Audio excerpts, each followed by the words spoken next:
Huyu ni gwiji.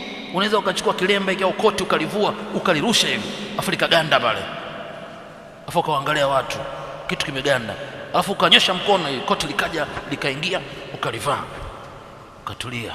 Sema huyu kweli sharifu, huyu Maulana. Huyo sio Maulana, huwa ni sahir, huyo ni mchawi. Sasa haya ndio unamsikia mtu mmoja anaitwa Dr. Sule anasema kwa uwazi ukajitanua. Kwa nini haogopi? Kwa sababu jamii yake sema khurafi, jamii ndio hiyo kafunjwa hapa. Tumekuja kuwaomba majini turahisishie tupate madini, kuna madini hapa.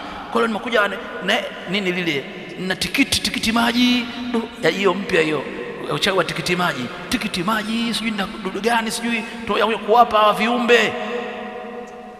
Ni sihiri ya wazi kabisa, wala haina mjadala kwamba lazima tukaa nao mimi na wewe uchawi. Lakini shehe na katika baadhi ya misikiti anapoa nafasi anaongea mchawi yatakallam fil masjid amama almuslimin, lakini alhamdulillah aweze akapewa nafasi katika misikiti ya kisalafi. Haiwezekani.